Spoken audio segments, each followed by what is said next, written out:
yeah, there's been a massive difference in it since Everton have been involved. So hello, and welcome to the Absolute Football Podcast. And it is me, it is Josh, your bestest friend that you can talk to about anything. And who's my bestest friend? It's Sam. Hello, Sam, my bestest friend on the podcast. Not you, Charlotte, because you were mean to me. How are you, Sam, my dear old friend? I'm very well, thank you. I'm very well. I'm very sad you didn't invite me to your bar.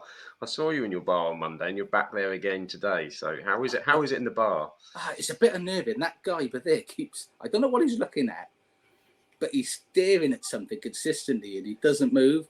It makes me think there's something going on over there. It's very unnerving. It's very disturbed. I suppose for our audio listeners, we better explain straight off the bat that Josh is currently he's not staying in his regular dig, so he has a pub background, so which you can check out on YouTube, of course, if you wish to see the fantastic arena Josh is presenting from tonight. It is sensational, and I big thank you to my in-laws for letting me do it. Whether they ever watch, who knows? But yes, but it's me, it's my very, very good friend Sam, and hopefully a potential friend for the future. Who knows? It's Keira. Keira, how are you? I'm great, thank you. Thank you so much for having me on. Oh no, thank you for accepting our invite and joining us. Very bizarre podcast, and hopefully you're going to bring a bit of sensibility, maturity, adept football analytics. That's what we're sort of really looking for, some in-depth quality information. That's quite optimistic, to be fair. Well, somebody's got to know what they're doing on this pod. But thank you very much for joining us. And of course, this is our All About series, where we're going to be talking all about a particular club. If you haven't seen the last episode was with DJ Russ. DJ Russ Budden, yeah. DJ Russ. And we talked all about West Ham. And thank you for DJ Russ for taking part and everybody for watching that. But today, it is all about Everton. Dun, dun, dun. That is right. The other team in Liverpool, depending which side of Liverpool, of course, you come from. So, Keira, first question, and we're going to learn a little bit about you. How come you ended up supporting the wrong team in Liverpool? Well, personally, I think it's the right team. But just the constant family thing, innit? Where my dad supports him, my auntie supports him, my granddad supports him, everybody I know supports him. So it's just been forced upon me, really. I've not had another choice.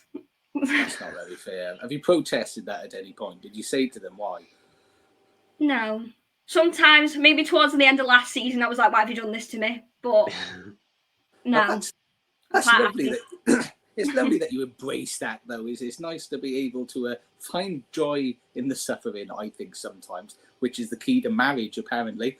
But for everybody watching, like Keira, you've obviously got more than one thing under your name. You've got the Toffee TV, the Toffee Blues. So tell us all these wonderful Everton podcasts, reports, and all these wonderful things that you do.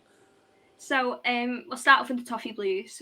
I do women's match report writing for the Toffee Blues. So on their website, you'll see the women's section. I write every single match report there is for the women's this season. I've only started it this season, so there are only match reports available for this season. But hopefully I will continue on next season as well. And that's something I absolutely love doing. I also host the EFC Women's Report for the Toffee Blues on their YouTube channel. So I think we're about 7 episodes in now, where we just general chit-chat about the games, previewing the next games. We have different people on. Usually do it with a girl called Chloe, and she's just lovely. I had Julia Bold on from BBC Radio Merseyside last week, who's just an absolute icon, and I love her. We've had totally different people on there, and I love talking about Everton women on that. Then for Toffee TV, I feature on the Everton Women's Show, which is like just an episode that goes out every now and again, summing up the games, similar to the EFC Women's Report, to be honest. And that is, again, something I absolutely love doing. And quite frequently, every home match, I do the Instagram Reels for Toffee TV as well. So when you see really shaky filming, because I can't keep my hands still, that's mine. How do you get involved in doing all that? Because obviously, it's, as a fan of a football team that obviously all of your family are involved in, that must be pretty cool to be represented in that sort of way. How do you get involved in all of those different facets? So I started on Twitter at the end of April last year, just, summarising the matches, putting videos on and pictures that I took at the match. It wasn't that exciting, to be honest. And And the Toffee Blues then approached me and asked if I wanted to do the match report writing, which was really exciting. I also spoke to Sarah Halpin, who does the media for the men's and women's at Everton. She was lovely, and she let me shadow her at the final home game of the season for the women's. And I took a video of Courtney Brosnan, the women's keeper, and it's been used for when she extended a contract on the women's social media, so that was massive for me. So yeah, that's sort of how I started out. It must be massive. So when you look at those moments and stuff that you've done and things, is that stuff, say your family must particularly be in Everton as well? Like, oh yeah, look, I know who did that video. Yeah, it is. It's mad. They all message me and be like, they've used your video again. They've used your video again. I'm like, I know. Did you just brush it off? Yeah, well, yeah. I'm like, it's the norm now. You've got to get used to it. I'm a celebrity. What do you want? But I mean, we will cover obviously your love for the ladies team, and you've covered already about how you become an Everton supporter. That must be painful at the moment, at the moment, a couple of years at least. I mean, how does it feel? Covering one of our Monday podcast questions, being an Everton supporter, how does that make you feel? Depressed, mainly, is the word I'd use. Well, I say this to everyone. I say this to everyone. I'm only 16, so all I've known is Everton being crap. Like, it's not anything. Like, I've never seen us win anything. Never seen us come close. So it's just what I'm used to, really. I am sorry again that your family didn't put you on the right side, but you can just have to live and embrace it. I mean, at the moment, I mean, the big struggle that. Obviously, the big thing that's in the paper quite consistently at the moment is the amount of money that has been spent in regards to transfers and the amount of money that you're in arrears by at the moment. Does that unnerve you? Do you think it was a bad idea selling out to the new owner? Not necessarily. I think obviously you see the amount of money Mashiri spent on the club is over £500 million, and it's how he spent it. If he'd have spent it right, got in the right people around him, we would have been okay. But he's kept the people that were damaging the club. And then obviously has been influenced by that and not spent the money in the correct way. And that does annoy me. Because you've got a lot of attacking midfielders, I think you had at one stage. I've never seen so many like alleged number 10s, because you had, was it Dele Alli? Mm-hmm. So I use number 10 really loosely in sort of terminology. I mean, at the moment now, what with Sean Dyche? Are you first of all? Are you a Dyche believer? Do you love a bit of Sean Dyche? We love a bit of Sean Dyche. We love a bit of Sean Dyche. I wasn't. I'll be honest. At first, I wasn't. I didn't want Dyche. I know. I'm sorry. I'll hold my hand. I Where's the stop button? But he's coming. I absolutely love the man. So he has changed my views on him. Did you think they should trust him with the transfers now? Maybe say, Machine, stop you buying 8 million midfielders. Why don't you let this person you put in charge be in charge? Maybe make a decision about the team that he's building. Yeah, I think obviously with the last summer we brought in quite a lot of players like James Tarkowski on a free. That was, I think, still is an incredible signing for us at the back.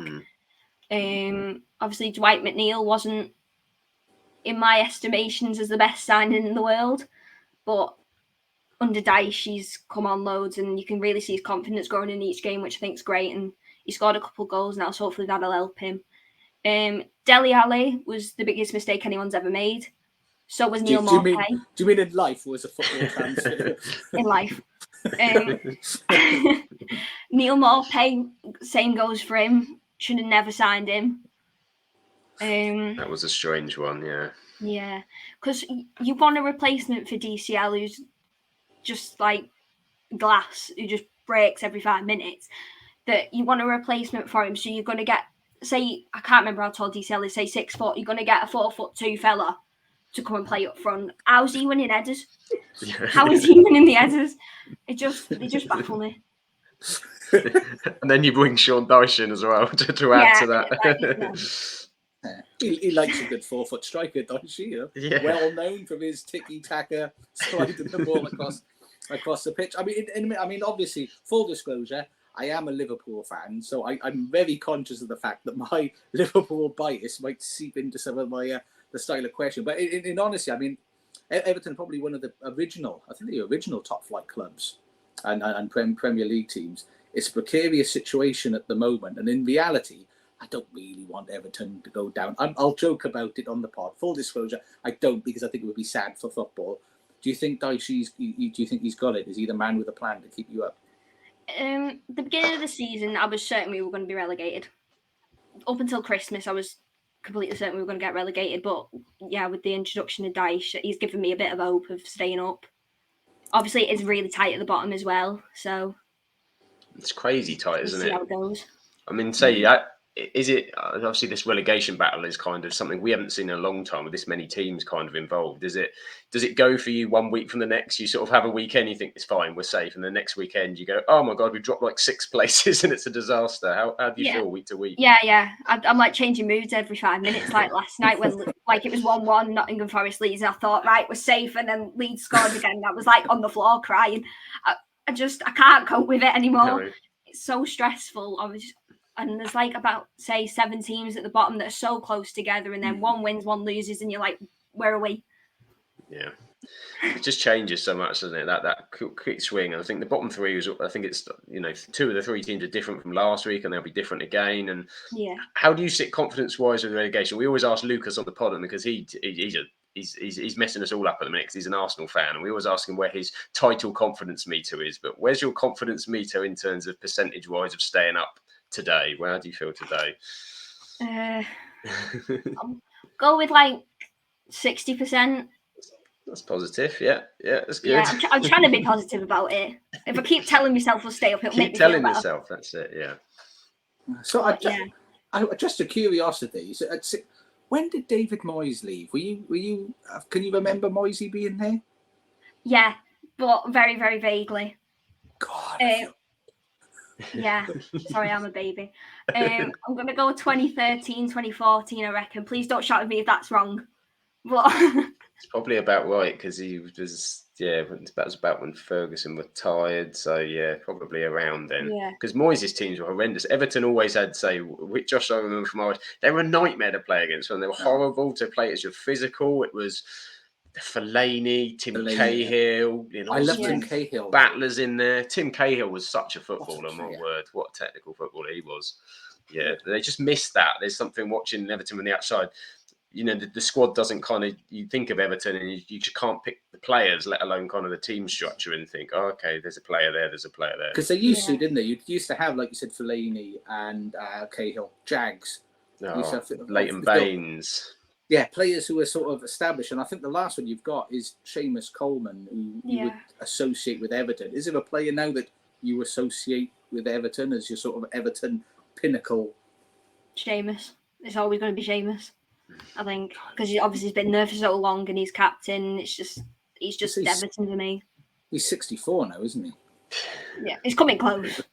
I mean, just a sort of last one from me, and I promise, Sam, I'll stop talking now. In regards to the sort of the style of play or the culture, what would you say if you were going to somebody ask you what is it like being an Everton fan? What is the culture of Everton, the club? How would you answer that? I think all we really want is you put a good tackle in, we'll be buzzing, right? You defend for your life, we'll be buzzing. You fight for the badge, we'll be buzzing. We're not bothered as long as you don't concede. We don't care. That's a cracking answer, to be fair. That's it. It's a base. It's a base. That's super. That's one of my favourite answers I think I've heard on any analysis of it. However, don't concede. Concede. That's the question. I think we touched on it briefly as well off the pod. We obviously talked about Dyche coming in. Obviously, Lampard started the season for you, which today, and by the time this goes out, it's maybe he's going to Chelsea by the sound of it to the end of the season, which is a whole different podcast in itself. But I mean, for you with Lampard, where did it go wrong? Was it the start of this season, or were the cracks already there from day one? I think there were cracks already there last season, but I was one of them that was like, no, it'll be fine, it'll be fine, it'll be fine. You can stay, you'll be fine. But obviously it wasn't. I'd say last season you could see that he wanted that certain formation and kept using it, and it wasn't working. And then once he changed it, we were winning. So this season again, he brought in players that he's brought in. Everyone raves about Onana. I don't see it. It was just he should have been sacked before the World Cup. After them 2 Bournemouth losses, he should have been sacked. It was really difficult for me because I loved Frank as a person and how he connected with the club, but it just obviously the football aspect wasn't working. The slight importance bit of he needs the football. I mean, it's as you said, a bit too late. Do you think if Dyche was a little bit earlier, do you think you'd be maybe feeling safer? You'd be kind of maybe stepping above those relegation teams if it was made earlier? I properly believe that if we had Dyche at the beginning of the season, we'd be challenging for Europe. I really think we would be. I'm still in the camp he would have kept Burnley up. I'm still in the camp that if they hadn't got rid of him, Burnley would still be in the Premier League. Yeah. He's a fantastic manager. And so before we get into kind of top 11s and all that, which we're going to discuss, obviously we mentioned off the pod, the new stadium is coming at some point. Exciting. I think as long as the Premier League's still there, obviously expensive. How are you feeling about the new stadium, having loved Goodison Park? I'm quite excited for it. I'm going to say. Obviously, I love Goodison. We'll always love Goodison, but I'm excited for the move. It's going to be a game changer for the club. Obviously, I think more the commercial aspect of things because we don't have corporate boxes at Goodison, and that's where your money comes in. So, obviously, to have them at the new stadium, that's going to be massive for us. And I think then once the stadium's completed, and then hopefully, as you said, we'll be a Premier League club, that it'll be a better proposition for someone to buy. I'm hoping. Then Rashidi can go far, far away. We'll never have to see him again. I mean, you're going to be a long way, obviously. I'm assuming you're not going to be close to where you are now. So that I went to Anfield. I've done the stadium tour at Anfield a lot. And my first time, though, I actually ended up at Goodison. And I thought, oh no, because I've given all my Liverpool gear. And I thought I might be in a little bit of spot of bother here. But it's always described as like the friendly rivalry. For you, as somebody who sort of lives there, your family's there, is that true? Do you think that it is a friendly rivalry? Do you feel that in the derby games, or no? No. So they're liars. Yeah. I mean, I'm gonna go on about it, and I know we're on about the men's right now, but we were at the women's derby at Goodison the other weekend. I love how in the women's game they merge, the away fans in with the home fans, and I love that. You don't do that in a derby. I was sat next to 2 Liverpool fans in the Guard Street, and I wanted to kill them. I was like, no. I was like, no, I can't have this. Sorry, you need to leave. It's a sacred place, that stand. I'm not having them in there. Yeah, it's interesting. I didn't think about it in that aspect. I mean, you see, obviously I'm Welsh, shockingly. Wales and Cardiff and Swansea, I won't go to those games. That terrifies me. I don't own a stab vest for a start. I'm not 6'2" and really burly, so I would be scared to go to. I would legitimately be fearful of attending that derby. Is it the same, do you think, at Liverpool? Or is it just the teams don't like each other? Or is it that genuine, this could kick off at any point? A bit of both, I think. Like, there's some areas you go and you think, right, you need to get out. Especially like coming out near the Gladys Street and stuff and the away ends meeting, you think, no. But, and then again, I think it is an aspect of both. Like, I think there's some aspects of it that are a bit of a friendly rivalry and, people can joke about it. And like, I've got mates that are Liverpool fans and we're not at each other's throats every 5 minutes, but there's some times where it's called for and you need to. Yeah. But yeah, it goes up a notch, doesn't it, on Derby? Because Josh has got the coverage. I've got Southampton Portsmouth as my local one, which is just I've seen people on the news that I knew that were fairly placid, calm people turn into animals when Southampton Portsmouth comes. I mean, who is this guy? And there are different parts of the city, and it kind of builds all week when it's something like that. And yeah, they're 2 leagues apart in a minute, so it's been quite calm for half a decade. But as long as Saints don't come down and Portsmouth come back, I won't have to live with that. But yeah, I mean, it's looking at it from the outside, it always is. I always look forward to the Merseyside derby on sort of both sides because it just has that. It's the spice element, just an extra element to a game. I love a derby game. I try not to be a jerk and say I like it because we never lose one, but I'm not going to say that because that's just not necessary, is it? Only a real git would say that, so I'm not going to. So that's. But I've always enjoyed for atmosphere, I've only been to Anfield. I've been to the stadium a lot. I've been to a game there. I've watched games in Liverpool, been in the city, and the atmosphere in the city is always fantastic. And it's really interesting to hear from somebody who's actually there in it and part of your family. Because shockingly, as I said, I'm Welsh. I'm not from Liverpool, so the efforts and the culture isn't the same. And it's really interesting to hear. It's just mad a bit. Like, obviously, as I said, I've got mates that are Liverpool fans. And when you're in that sort of atmosphere with them, then it's like, I'm like, no, shush, just sit in the corner and be quiet. Like, I know we're going to lose, but don't tell me. Yeah. Like, let me believe for 5 minutes, please. Don't take my dreams away. Don't take my dreams away. I know, it's like, what is your problem? Like, do you really want to ruin my life? Just shush. There is something about watching football with people that have a different opinion, or there's something else. Yeah, don't do it. Try not to watch do it by it. yourself. Yeah, exactly. Go watch something else. Leave me alone. So we talked about classic, say obviously derby games, and this is one we prepped you for, of course, which is your favourite Everton 11, which I presume is possibly not the same 11 that are playing this season. There may be some other names that you've picked to choose. So should we kick things off, going from 1 to 11, starting with your most favourite Everton goalkeeper? Pressure, you got to get this right, mind. On the goalkeeper front. Yeah, I know, but I'm going to pre-warn everyone. I've done it from 2011 because the Premier League is 14 years older than me, so I'm not picking. I'm not picking from the 90s because I'm going to get slaughtered. So I've gone from roughly 2011. That's fair. So in goal, I've gone Tim Howard. Ooh, yes. I was underrated. I was going for Big Nev, obviously. Yeah, I would have gone with Big Nev, but I thought, no, we're going to go for 2011. Like, go with what I know. So I've gone Tim Howard in goal. Obviously, he was America's number one, was at Goodison for forever. And I think he'll always be known for his accidental goal kick against Bolton. So I just love the man. He was good. I always thought Tim Howard was quite underrated, actually. He was. Yeah, he had a few seasons at United. He was he had Tourette's as well, didn't he? I think Tim Howard did. I think there was a constant. Yeah, it needed a regular defence, I think, to kind of know what was going on to work with him. He was. Yeah, I thought he was a very good keeper, Tim Howard. Good selection. Right, so over to right back. Have you had any other right backs since 2011? I suppose is the first question. It's been one. I know. No, I'm going with Seamus Coleman, as predicted. Obviously, he is my favourite Everton player, as it is right now.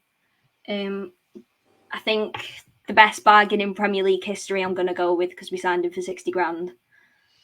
That is a bargain. Where did he come from? Did he come from an Irish club originally? Shamrock Rovers, I think. Yeah. Shamrock, there we go. If you think about like pound per game, whoosh. I think he made his 350th Premier League appearance the other night against Tottenham. Wow. I'm not doing that maths to figure that out. But No, it's a lot of seasons. It's a long, long time.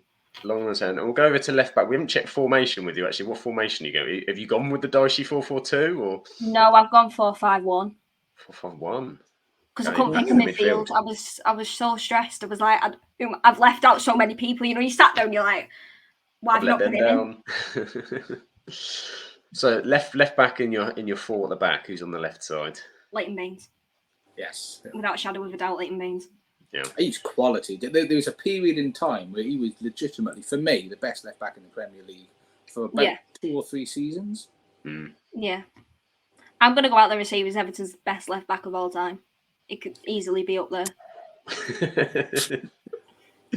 Making statements. He was exceptionally good. And to be fair, if it wasn't for Ashley Cole, he'd have made so many England appearances as well, Leighton Baines, for sure. Good free kick taker as well. Yeah. I think there was a game where he scored 2 in like one game. Like, if we could have that now, I'd be buzzing. It was the Leighton Baines to Fellaini delivery, which was just undefendable, absolutely undefendable. And Fellaini could be playing anywhere, central midfield, defensive midfield, up front. He was everywhere. He was a nightmare. So Coleman and Baines, good fullbacks, centre backs, and who's your centre back pairing, Keira? Right, I've gone with the obvious of Jagielka because it wasn't going to be anyone else.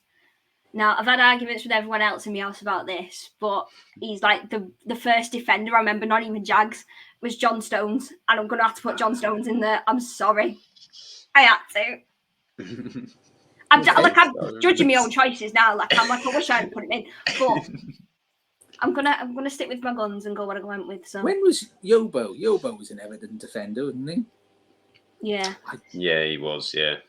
I liked him. He was big and strong and burly, and what a cool name to say, Yobo. Yobo. Yeah. Yobo. He was a big bulky defender. I like. I say. See what Stones has become, because there was that time at Everton. I think he stayed one season. And the next summer was where he was going, but he was linked. I remember when everyone was linked to John Stones. Yeah. Everyone was linked to John Stones, so I can understand John Stones. That's a good pick. So decent backline. I can't think of anybody else I'd have in there, Josh, backline wise over the last 10 years or so. No. Fair. Well, I'm older than you, so I would have gone Big Nev, obviously. And he's Welsh. I remember Big Nev. I know. Yeah, you've got the Welsh connection with Big Nev. Yeah. And what a social media warrior for all types of equality he is as well. Yeah. Superstar. Superb. And he stayed the same waistline forever. He's always been a big boy. Great low centre of gravity, I reckon, you know. You know what? I saw him play once. Wales, Holland. They played at the time. We had Dean Saunders in the team. That's how long ago. Big Nev was in goals. I think we lost about 8-1. I think it was. A Big Nev was man of the match. He was like a cat. He was unbelievable. No, I think that's a pretty solid Everton back line, I think. That's a solid back line. So midfield, how have you structured your five in midfield? I've not really structured it. I've just thrown five in. Chuck them in there and hope for the best. Yeah, I'm like, you're going to decide what you play. It's a bit of a weird one. So I'll go with I picked Idrissa Gana Gueye. Obviously, I know he's there now, but he was there for 2016 to 2019 before he went to PSG. Yeah. Again, just a boss player. I loved him when he was there before, and he tackled everything that moved. And then he's come back now, and I'm glad to see him back at Goodison. And he brought life back into that midfield. So I'm very happy with him being in that starting 11. No, Gueye was very good, and so PSG picked him up. To be fair, so there's definitely he was so key, I think, to the other players you had in that midfield at the time. And so, do you see much of? Have you seen a big drop off in the game that's come back to what it is now, or do you think still kind of similar levels? The similar levels. You can obviously see different things like physicality, and he's not as quick as he was, but it's expected, isn't it? Yeah.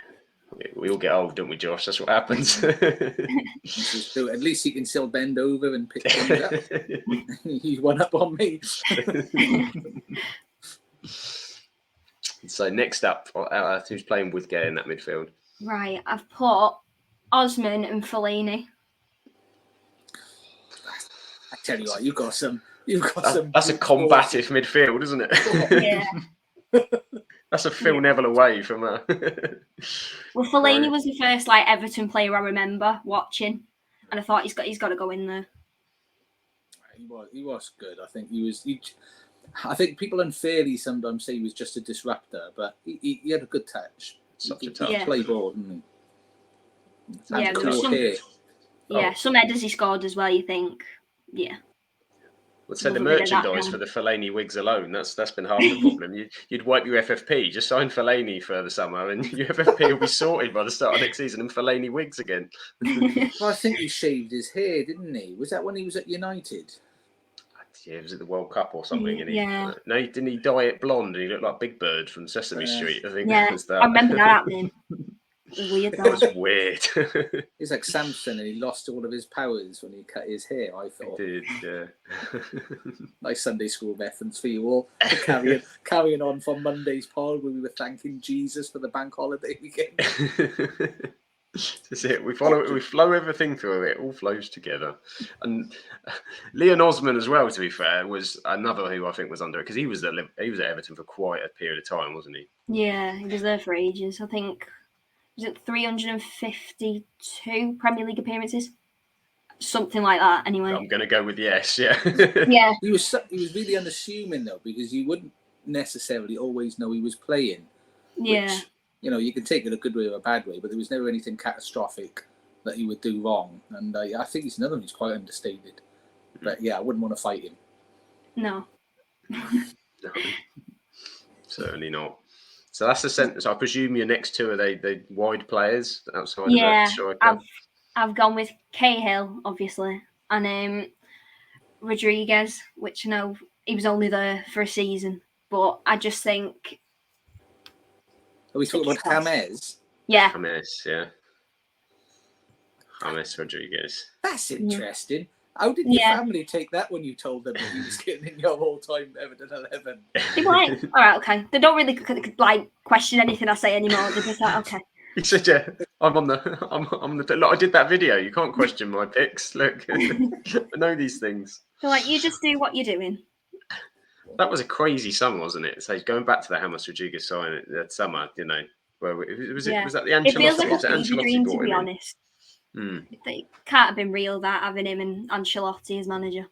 It was a bit like Everton are going to win the Premier League. Yeah, it was mad. To go from that to have Benitez within the 2 months, it was painful. Don't besmirch Benitez. I will. Gosh, that's why I thought it'd be really interesting to have us both on here. I thought that could be compatible. I never understood why he did it. I know we're sort of sidebarring a little bit. It's a strange move to be quite. He wasn't just like he was a temporary Liverpool manager. He was just there doing stuff. He was there for a while, and he did well. He brought, I quite liked him. I was quite happy while he was. I wouldn't want him back now, but I was really happy when he was at the club. I thought he did bits. But to go to Chelsea and Everton. Yeah, it is mad. But when you look at it as what he's won and what he's done, obviously in his managerial career, he was the best one out of all of them to pick. Mm-hmm. I mean, I wouldn't have picked him, obviously, because you must be thick to pick him. But I mean, fair play to the Everton fans. It didn't look like they were all against him in the games. It looked like there was support there. You got behind the team. You have to get behind the team. I'm going to say, fair. I mean, if Pep came to Liverpool, that would take some work for me to get my head around that. I would really. If Moisey came, that would be horrible. I would. But so for the fans to accept him for the period of time that they did and got behind him, I thought, fair play to you guys. But what a strange. I'm assuming he's not going to be your all-time manager. No. He's bottom of the list. He's bottom of the list. But Tim Cahill, he was a player. He missed massively, I think. Yeah. What amazed me with him was his aerial ability as well. How many headers he used to score. Yeah. Oh. He was always one of them that was terrorising the defenders, and I just love watching him. He was like the original Ronaldo leap. He used to jump back with his knees sort of up to his chin. It's crazy. Imagine if he was as tall as Fellaini. My God, with that leap, it would have been insane. I genuinely, he could have jumped onto the crossbar. Yeah. Such a leap. Quite easily. He was such an intelligent player. I've seen him since as well, because he's done a few TV interviews, and you can see the intelligence when he's talking about the game and just how he sort of saw everything. And Tim Cahill for me, for me when they're talking about Hall of Fame players and such, etc. For me, the first Everton player that I'd have in there would be Tim Cahill. I think, he's just absolutely incredible. God, look at that clip. Bang! That's the guy for. That's not Joseph Yobo. I'm going with Tim Cahill for me. that is going to be the next TikTok and YouTube short. I think the first player in the Premier League Hall of Fame, Tim Cahill from Everton. From Everton. I didn't hear you say that. I just heard you say the first ever player. But that's what we're taking. I'll edit it if I need to. So we went with James Rodriguez on the right side. We've got Cahill as well, and then who is the striker for you for Everton all time? Lukaku. It wasn't going to be anyone else. Everton Lukaku. He's our top Premier League goal scorer as well, so goes without saying, really. Why do you think that Everton got him to work? And to be fair, only one other club has. Don't know. Maybe just the system around him and the players he had with him at the time. must have really, really helped him. And then he's gone to other clubs thinking he's bigger and better than probably what he was at the time. And it's just not worked out for him. I think you played for him, didn't you? That system was all Yeah. geared around Lukaku, and then at Manchester United, at Chelsea, he's had to adapt to something that's not not him, and it just hasn't. But if you get him in the right area and play towards him, he's an absolute battering ram of a finisher, and 20 goals, 25 goals a season easily. Oh, we might see him again. He's not done. He's still one of Chelsea's many players on the books, isn't he? Depending what manager they have by the start of next season to play him. But I think somebody always used to say to me, I did know an Everton fan in one of my previous jobs, and used to say Lukaku's great second touch because his first is awful. It got better. It got better as time went on, but right at the beginning, it wasn't great. But he was a battering. His finishing superb as well. Yeah, absolutely superb. But what do you think? Have you got anyone else, Sam? Would you say? Because Big Dunk he's too early. Big Dunk's pre-era, but Big Dunk's just legendary, wasn't he? Just legendary. I mean, even better now he's at Forest Green making comments about saving the pandas and polar bears, which is just added something extra that Duncan Ferguson didn't need. But exactly, we didn't think we needed anything more from Duncan, but he's found it from us. Did you see that video of him singing in the car with his window open? Yeah. Oh my God, I was so happy with that. I was like, He's a hero. I can't think of any other big strikers that would sort of compete or have the argument against Lukaku. No, not even long term. Everton were always kind of, for me, midfielders, even late 90s and 2000s, I remember. A decent side. So I remember the 95 FA Cup they won as well. That was a strong side. David Unsworth was a legend for Everton. That's one of the legendary names I'll always remember. Super David Unsworth. He played until he was about 52, didn't he? He did, yeah. They love Everton, see? They don't want to leave. When you were going through that tape, I was thinking players were there for a long time, which was a bit bizarre. You don't see... There's not a lot of teams with longevity that Everton players have. Like I said, Leighton Baines, Seamus Coleman, Leon Osmond. Fellaini was there for a long time. Tim Cahill was there for a long time. It's obviously not the weather. What do you think these players love so much about playing for Everton? The fans, I think, personally. I think it's the passion from the fans and we get behind them. We support them. We also tell them what they've done wrong. But, I mean, I don't think they can ask for much more. We're always, as they say, with the Gladys Street, they're so loud and you get behind them and they'll cheer every tackle you do. You get tackled by someone else, you'll know about it. You'll know if someone's coming up behind them.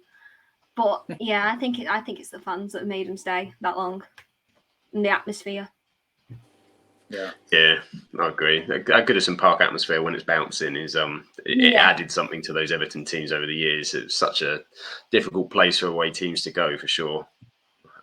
Fantastic. And who's your manager conductor to conduct all of this talent in this Everton team to bring the success?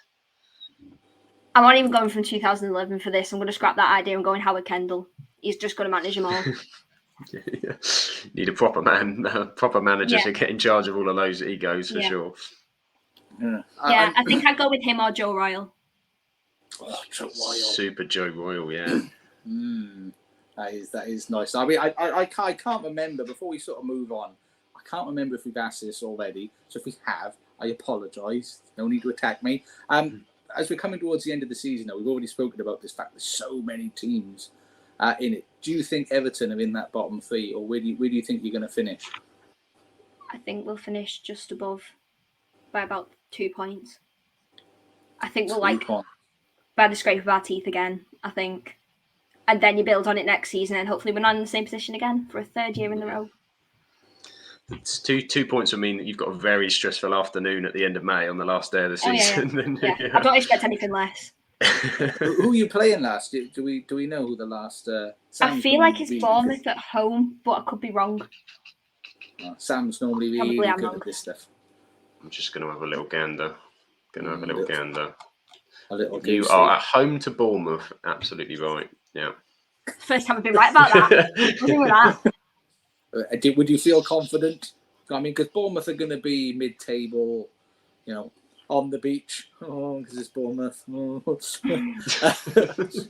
I'm really glad that landed so well.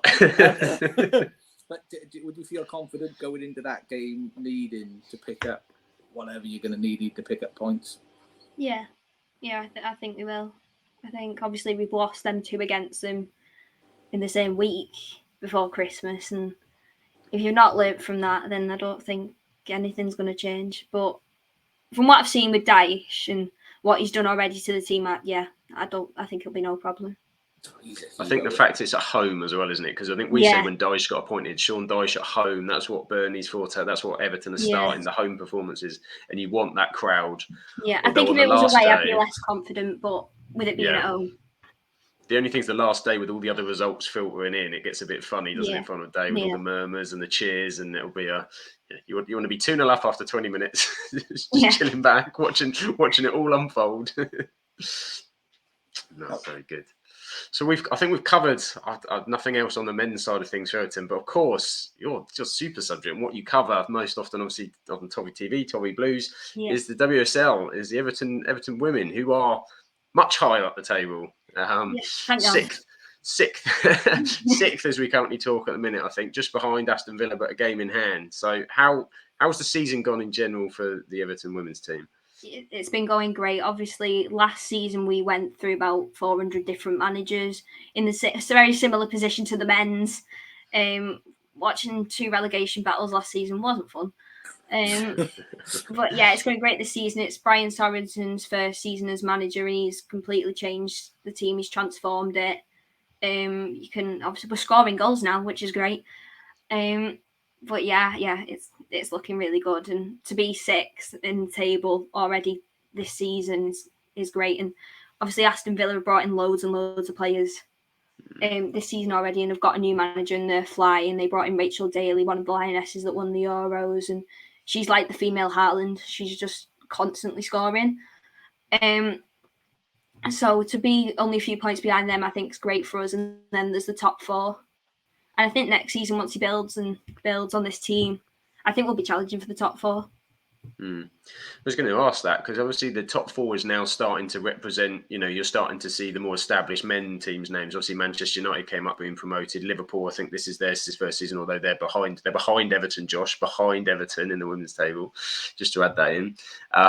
You've obviously got Manchester City have come through as well, Arsenal. Do you think the top 4 is a realistic challenge that Everton can be in that mix with a bit more sort of development and some new players as well? Yeah, I completely think so. I think, obviously, the Champions League places I think we could be challenging for. There's Chelsea and Arsenal at the top, who are those teams that are always, they win every cup, they win every title in the English leagues. And you're never going to, I don't think at this point or next season we will get near them. But we see Man United, they are actually top of the league at the moment, I think, Man United, and they're doing really well. But they only got promoted 4 seasons ago from the Championship. And obviously, they're doing really well. So you can see from that how it can change so quickly. Man City do well some seasons. This season, it hasn't been the best. I think they're back up 2nd maybe now in the table. But they didn't start the season off the best. So we could be challenging with them at the moment for those Champions League places, I think. And say player-wise that you've got at the minute, is there 1 or 2 players you really want to keep hold of that you think are key to get in that next step? I'll keep hold of would be Jess Park and Emily Ramsey, the 2 on loan. But I could see us keeping Emily Ramsey. I don't think we've got any chance of keeping Jess Park. That was one of the questions we had in, actually. Somebody asked whether you could keep Jess Park, and thinking it's going to be tough, isn't it? Yeah, she's too good for us. I think she'll go back to City and be in the starting 11 straight away. Obviously, she's been called up for the Lionesses while she's been at Everton, and she's currently on international break with them, playing Brazil tomorrow, I think, or tonight. I'm not sure. But I don't see us keeping hold of her. There's Aggie Beaver-Jones from Chelsea we've got on loan as well, a striker. She scored a couple of goals for us as well. I think we might have a good chance of keeping her. But yeah, I don't see us keeping Jess Park at all. No, I think it'll be tricky. And it's been, say, at the time of recording, so a week of late goals for both Everton teams this week, because it was a late winner, wasn't it, this weekend? Yeah. How did you feel at the late winner? Everybody loves a late winner. First of all, how was the celebration? Was it muted, or are you a big celebrator when a late goal comes in? Oh, I nearly fell over the bar. Like, we was, because at Walton Hall Park, you can stand around the pitch, and I was like trying to film it for the video, and I nearly fell over. Like, you've got to keep calm, and when I'm trying to keep calm, it doesn't work at all. So when did Everton play their home games? Because I'm no doubt Sam was going to move on to the Derby game, which was my understanding the first time the women's team played at Goodison. Where do they play their games normally? So we play at Walton Hall Park, which is about a 15-minute walk from Goodison. So it's a really tight-knit sort of community down there in Walton. Not far from Goodison, as I said. We've got our own ground. I think it's Chelsea's the only one in the WSL who's got their own ground apart from us. So that's really good. It's a good facility. We've got a stand. Obviously, you can stand around the pitch as well. And I love it there. I think it's great. I mean, I know in other leagues for Europe, in the women's leagues, they do play in the stadiums, and when they play in the stadiums, they always pull the crowd in.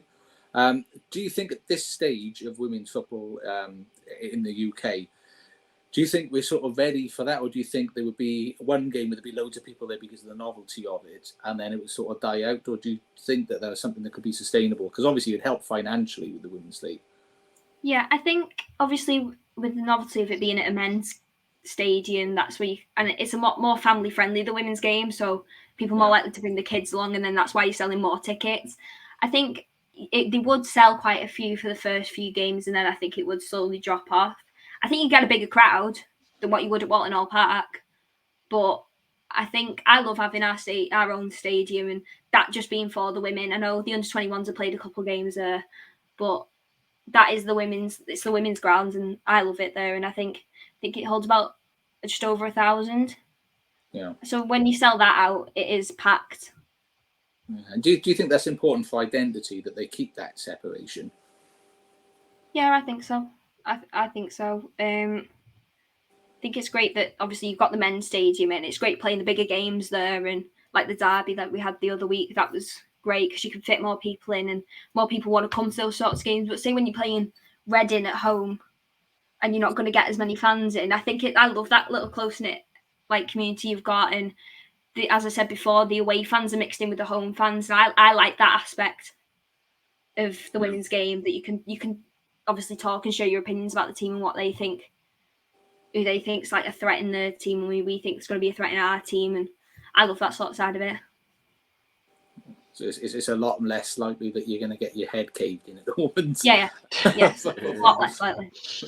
Yeah, I mean, Everton, my understanding is I am a massive novice when it comes to women's football, but from what I've seen, Everton have been quite supportive as a club of the women's team. As of I think Man United, Man City, Liverpool weren't. My understanding is we were crap at supporting the women's team up until to be honest with you, and this might be me just being cynical, up until a point where in regards to the Premier League's financial fair play, you could offset losses of investment into the women's team. I think that's when Liverpool decided, this is a good way to cut the books. We'll pump a bit in there. But Everton have been quite good, haven't they, in supporting the women's team?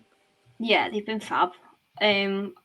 We brought back the 90, was it 90? Oh, I can't remember. Anyway, 90s winning league squad, because I'm never going to remember the year, back to Goodison for the derby as well, to celebrate the former players that came before, the ones we've got now, who obviously kick-started that league. And they released So Ladies before they were Everton women, and then Everton took them on, and obviously there have been games at Goodison before, and that's great that they supported that. They've obviously backed us with HerGameToo, which I think has been massive help with it.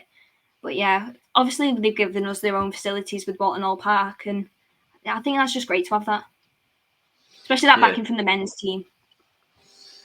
I think that's it. It makes such a difference, doesn't it? And we'll come back to HerGameToo, because that's something we're quite keen on. We want to talk to you about. But just to flip back to the derby, obviously, say being at Goodison, did it feel weird? Did you feel sort of like it was meant to be for this, and then also, how did you feel about watching a female Merseyside derby? I loved it. I loved it. I loved being at Goodison, obviously getting to be in the Gladys Street for the derby as well, which I'd never done before was fab. It did feel a bit strange when you're looking out and you're expecting, because obviously it's not the norm for us to be at Goodison to see the women play. It was a bit strange at something. Me thinking, hang on, no, we're actually watching the women's derby here.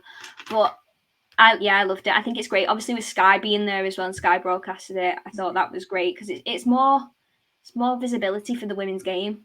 If you're going to get us at the men's stadiums, you're going to put it on Sky. You just, even if people are just coming down to watch the game just to see what it's about, the women's game. If you don't like it, you don't like it. You don't have to come again. But if you do like it, bring your kids or come again and just, tell your friends and family about it. And more people are coming on to support. And that's what it's about, getting them more support and getting more back in. And I think the TV has made that big jump, hasn't it? Obviously, the Lionesses was such an impact with the Euros winning, but you see more of it on there now. There's more, you had to kind of search for it a little bit more, and the amount of times I'll sort of turn over and you can suddenly watch 20 minutes of a game, and it'll be Manchester City versus Reading or something will be on there, and there's just such more about it, and so it's almost like there's obviously been that slow growth of women's football, and then that explosion from what happened with the Lionesses. Has that filtered through to you into the WSL at the start of the season following that success? Yeah, it was mad. Obviously, I've been going for a while now, and compared to last season, where you go and the stand was half full, and there was a couple of people stood round. I'd say I think the biggest crowd I saw last season was about 500, maybe. And that was at a push. And then our first home game was against Leicester. And I turned up and I couldn't get any room to see because there was that many people there, and I was like, "Oh my god, what is going?" It was strange at first, but then you're buzzing with it then because you think, more people are getting into it. There's more people wanting to come, and I think that's just great, obviously for the girls as well. Definitely that. And I think with Everton in particular, as you said, we mentioned HerGameToo, obviously being the kind of first club to get really behind it from a Premier League level in terms of HerGameToo on kind of both sides. I think Gabby George is the ambassador, isn't she, on the field? I think Seamus Coleman is on the male side as well. How does, say, that HerGameToo movement, what does that mean to you as being kind of a female in football and also a support of football? It means everything to me, to be honest. It's just that the amount of work that they put in, that organisation, to get things sorted, to put more stuff out there, to promote it, I think it's just what they do is phenomenal. Obviously, having Seamus Coleman there he is the embodiment of what an Everton player should be and is. And he's been there, as you said, for forever. That he's that one person that everyone looks up to, and to have him as the first Premier League ambassador for HerGameToo, I think is massive. Then Gabby George, obviously, is one of the captains for Everton Women. So she's another one of those players that young girls are looking up to and people aspire to be. She's played for the Lionesses. She was the first professional women's player at Everton as well. She signed her first contract in 2017. So to have her as well as a HerGameToo ambassador, she's also the first one for the WSL. I think it's just huge, and it's so great to see.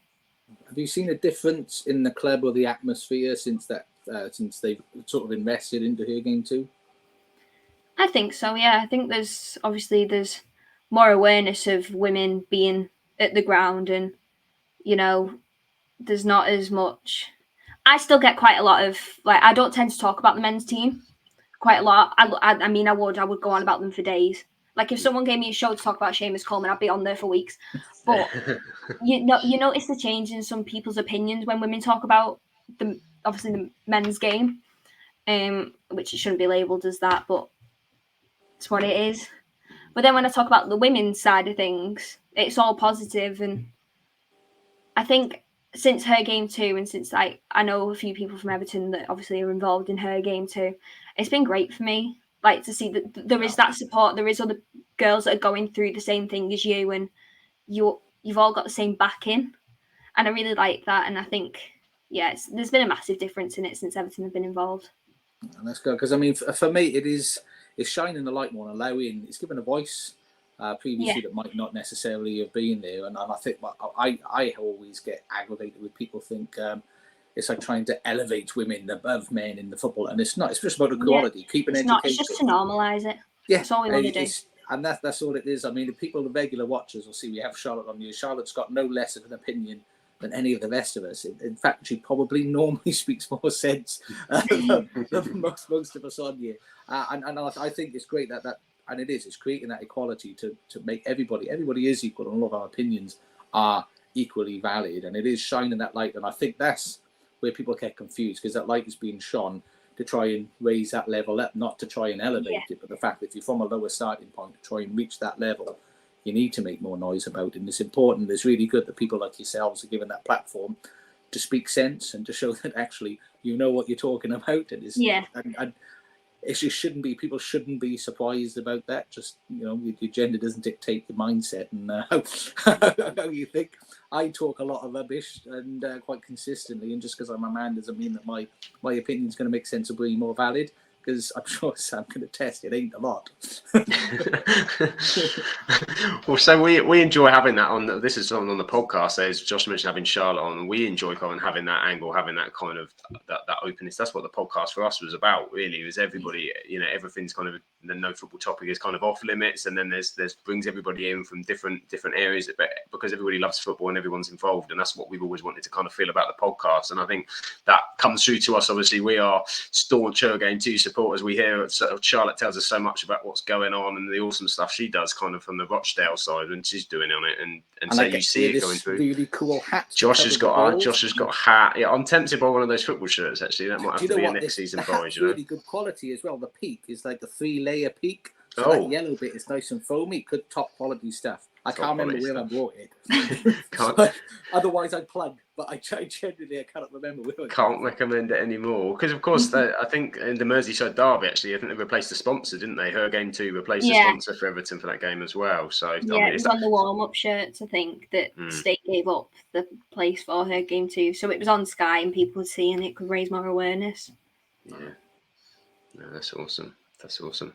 I think it's just great, isn't it? To say that the women's football is growing, HerGameToo is growing, and bringing everybody in generally in terms of both sides of the football, and the WSL is kind of growing at a phenomenal rate. It kind of appears, and I think it's also helping. It's quite an interesting title fight for those top four, but also you've got teams like Aston Villa, Everton that are really kind of pushing things on, and definitely goes to a new level. And of course, we've got the World Cup around the corner as well, so we can't not ask you about the World Cup. What's your thoughts going into that for England?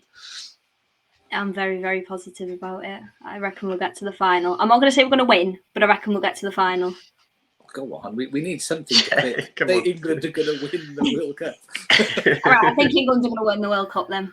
There we go.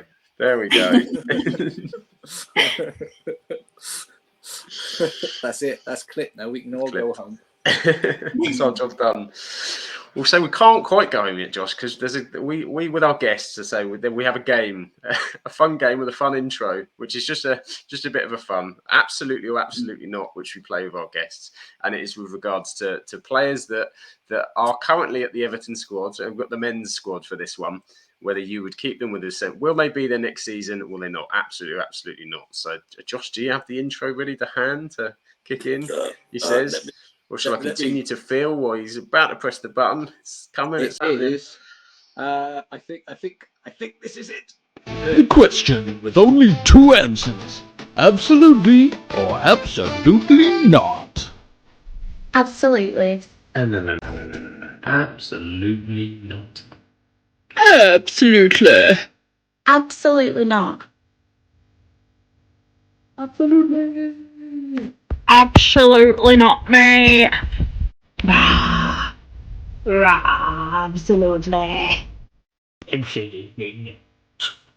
Oh yes, absolutely. Absolutely not. So here it comes, the question with only two answers: absolutely or absolutely not.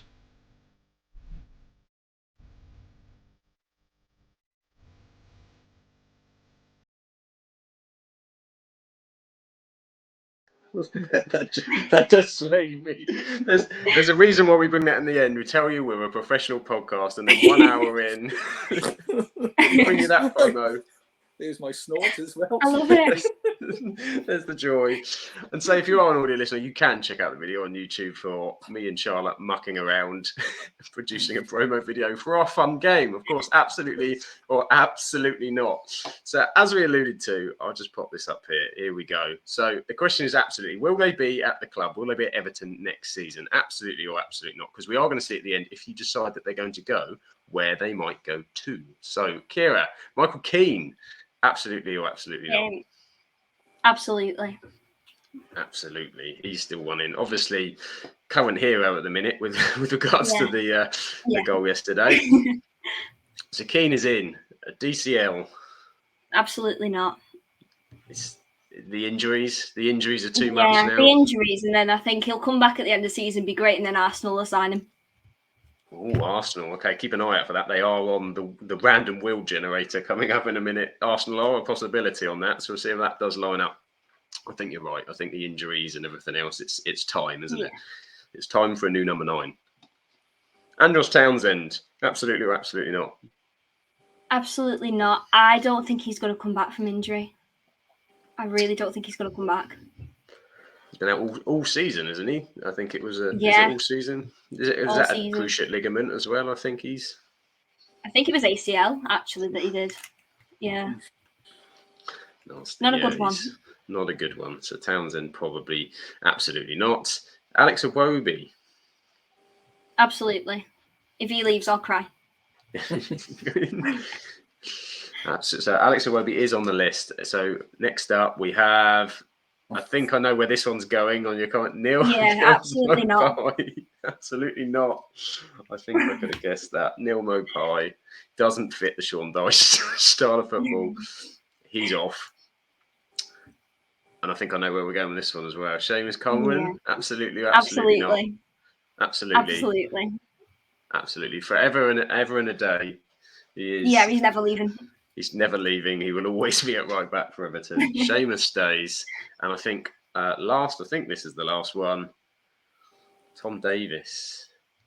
Absolutely or absolutely not? Absolutely not.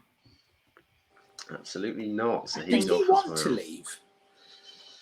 I don't know. No, because he's supposed to be signing a new contract, and it nearly gave me an heart attack when I saw that notification. I was like, no, please, no.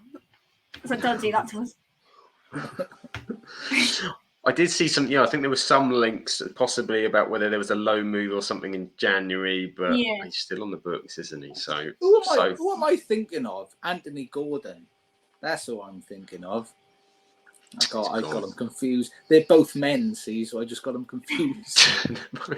both men with blonde hair. They're playing football for Everton. Interchangeable. Interchangeable in there. So you went first. So we've got 3 that have stayed and 4 that are going. So of course, as we saw before, I actually wrote these down. Did you write them down too? I did as well, because I remember we did this with Russ and neither of us wrote it down. And we thought we should have written down what we did, didn't we? I did. I've just been taking notes on my phone. So what we have here is, where are they going to go? Now, we had some very interesting ones with the West Ham episode. Declan Rice to Ayr United was a particular favourite in terms of his move, where he may go. So right off the bat, so we've got Dominic Calvert-Lewin, DCL. Where is he going to go? We have a magical list of teams there. So we spin the random transfer wheel generator. He's coming near me. He's coming to Eastleigh. He's going to Eastleigh, which may or may not be League 2 or National League, depending on how they go. Maybe they get through the playoffs. I hope they get through the playoffs. Good for him. If he carries on being injured, he might end up there. He might do. Eastleigh have got some money, probably not that kind of money, if I'm honest.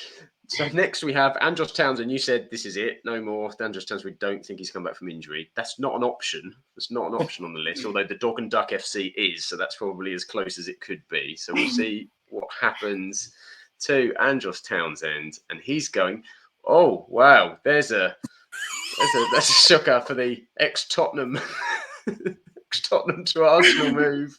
I mean, if you've won a title, why not just pick up a 35-year-old midfielder with an ACL? Could work, couldn't it? We'll pose that to Lucas, Josh. Lucas sounds good to me. Townsend to Arsenal. What a move. What a move. What a dream move.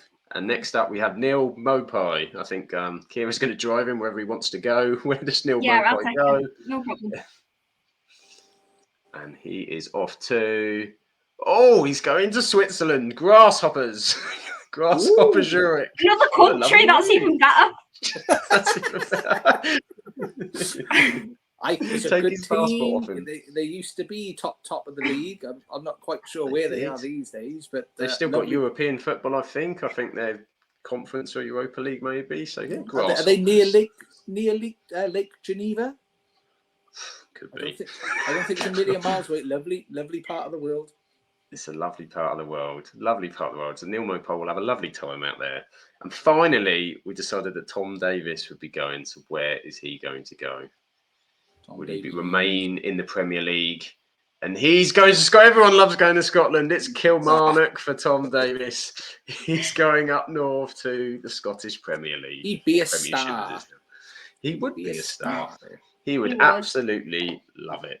So there we are. That is absolutely or absolutely not. And thank you for an absolutely wonderful quiz there, Sam. What a man. What a hero. The joy and the fun and the games that we have here. But I think we've covered everything, haven't we? In a very timely fashion. It's almost intended, but I think that's you, Keira. I think thank you for being so professional and having such well-constructed answers, which is very strange for this podcast.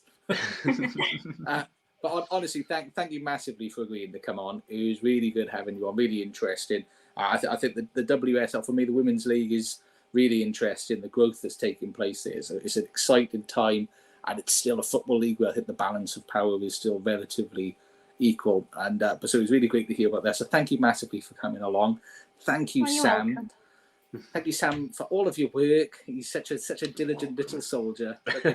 What a hero. Love for the pod. Love for the pod. Exactly. But Keira, obviously, after watching this, people are going to be going, wow, what an amazing sports lady, Everton guru. We want to follow you. We need to find out more. Where can they get more, Keira? Right, you can find me on Twitter at Keira Knox 06. I couldn't even remember my own username then. How bad was that? And the same username on Instagram too. So yeah. But basically, my Instagram is just me posting really shaky videos from the women's matches. So if you don't want to watch that, I don't blame you. So if you that's where to go for some high quality football and for some high quality tweets and other bits of random information, particularly around football kits, I believe. Sam, where can people find you? You can find me at Updiff and Ducks on Twitter, talking all sorts of stuff. I've got my own website, which, yes, football shirt reviews. There'll be some new ones coming out, and I'm going to be doing some football season, end of season review stuff, which should be fun. And again, you can catch me on TikTok, on Instagram, just posting short football videos or chatting football generally. So, yeah, any of those would be lovely. You can find him there. And if for some deranged reason you'd like more of me in your life, I don't understand it. I almost don't want to give you that information because I don't think it's healthy for consumption. But I am at FMFO_official everywhere.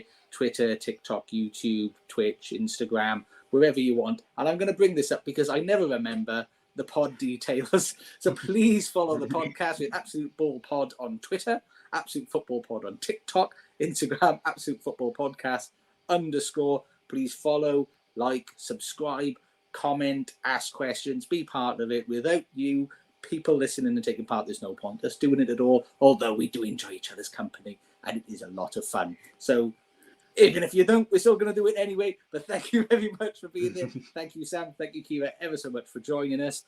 Trust the process. We'll see you next time.